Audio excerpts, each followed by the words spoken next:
Welcome to Shake School. I'm your host, Coach Anika. We want to spend some time today teaching you how to make the healthiest and tastiest protein shake.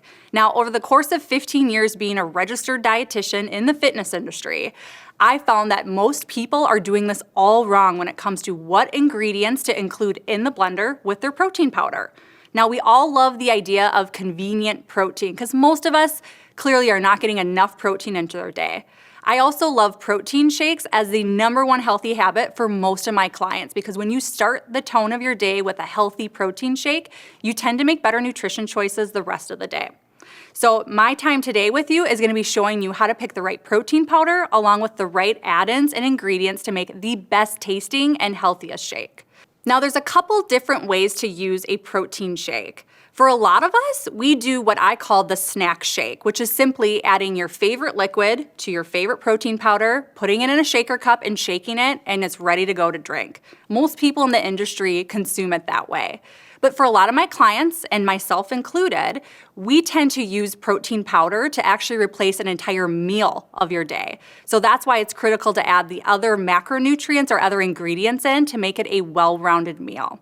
So you might be asking, well, when should I drink a shake like that?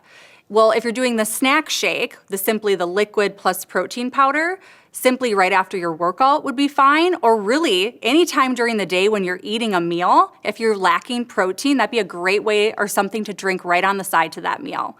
But if you're doing it to replace an entire meal, I'd ask you to look at your day. What meal during your day is the hardest one to get ample protein in? And I found for most of my clients, it's that first meal. Everyone's running out of the door, going to school, going to work. That's a really hard time to sit down and eat, but also get adequate quality protein in. So that tends to be the #1 time. But for you, it might be the dinner meal or really any other meal where you feel like I'm rushing through, I'm not getting quality nutrition in. Use the shake for that meal. That's perfect for you. Now that we know why these shakes are critical and when to actually consume them, let's talk about how to make the best shake. So where I always start people is your first ingredient is choosing your liquid base. For most shakes, it's about 8 to 10 ounces, so a little bit more than a cup. And for a lot of my clients, we just simply use water, and that's totally okay. Here I'm showing you one of my favorite ways to add a little bit more flavor in that makes it really convenient too, is choosing like an unsweetened nut milk. That could be almond milk, coconut milk. They come in vanilla flavors as well. Just make sure it's unsweetened so we're not adding sugar in that we don't necessarily want or need. You could also use oat milk. Just go for gluten-free when possible. And if you're someone that drinks and can consume dairy, that's fine. I would just do organic when necessary. A couple watch outs for liquids. I would avoid juice at all costs. For most of us, we don't need the extra sugar or the extra carbohydrates, especially if you're gonna add in other ingredients. That's the #1 thing I find with clients coming in thinking they're doing something healthy is they have way too much in the produce and the juice side of a shake. So go for unsweetened milk, nut milk preferred, or water. And a little quick bonus tip, if you're a coffee lover, a little splash of coffee is great as well. A little cold brew, unsweetened as well too. Next, let's pick our protein. Now, I have a couple options here that meet the standards that I'm gonna talk you through. But if you have your own preferred protein, there's a couple things I want you to check to watch out for just to make sure it's the right one for your shake. So when it comes to protein powder, first I always say how much protein is in every serving. So you're gonna have to check the label. First, look at the serving size, if it's 1 scoop or 2 scoops, and how many grams. You wanna go for 20 to 30 grams per serving. And that, unfortunately, a lot of stuff out there is under that mark. So make sure that you're watching for that. You also wanna look for something that has no added sugar. Again, we don't need anything added sugar in our protein shake. We're gonna add our own natural sugars to add the flavor as well, but we don't need anything in our actual shake mix or our protein shake. Once you have that thought through, you wanna look for a couple other things. First, I always look for anything artificial. Artificial colors and sweeteners, if it's in there, you don't need that shake. Unfortunately, there's sucralose in a lot of the protein shakes out there, even at health and food stores. So make sure you're looking for that. And then I always say you want to avoid anything with synthetic micronutrients or vitamins and minerals. Probably the top example I use is folic acid. If that's in the shake, put it back, don't take it home with you. Look for things like methylated folate on the label. That's a better choice, and then you know it's quality grade in there. Once we have that figured out and we know we have a quality shake mix, then you can decide what type of protein do you want. Probably most popular for a lot of my clients is using a grass-fed whey or a whey isolate. But if you can't tolerate dairy or you don't need the lactose, you can also use a vegan shake. Most of the vegan shakes on the market are made from rice and pea, so they're actually a little bit thicker and you might need more liquid base when you're adding to the shake, so just note that.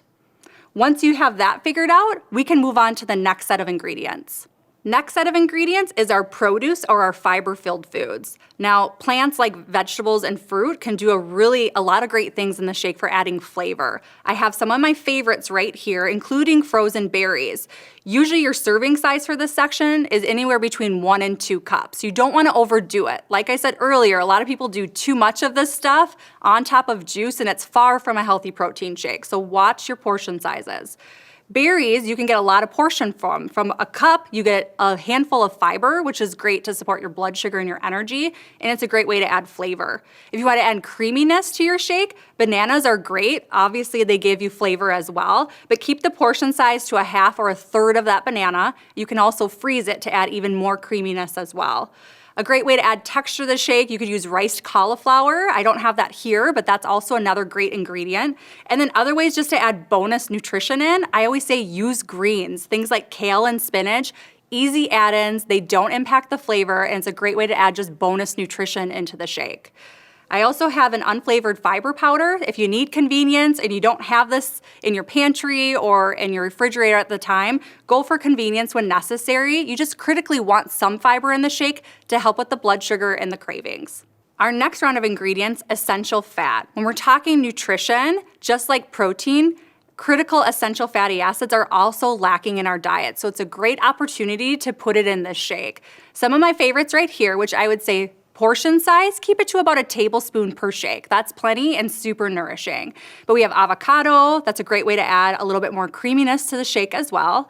We have an unsweetened almond butter. You could use cashew butter, hazelnut butter. Just make sure the ingredients are literally the nuts and maybe a little salt, but never added sugar.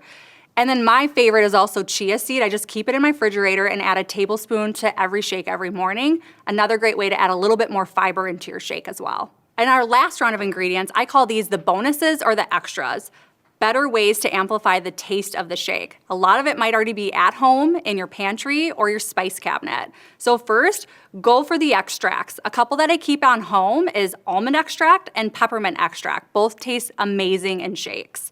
You can also utilize cinnamon. That's usually at home in your spice rack. Just a little bit goes a long way, adds great flavor to your shake as well. Or things like liquid stevia. A couple other bonuses that maybe you're not used to adding in your shakes that I love are cacao nibs or maca powder.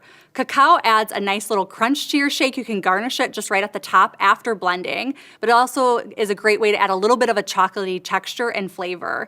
While maca powder, it makes the shake taste like a malt, literally. A tablespoon or less of each of these is plenty and a great way to end your shake. All right, that's it. I hope you learned some things and you can utilize it with your next protein shake.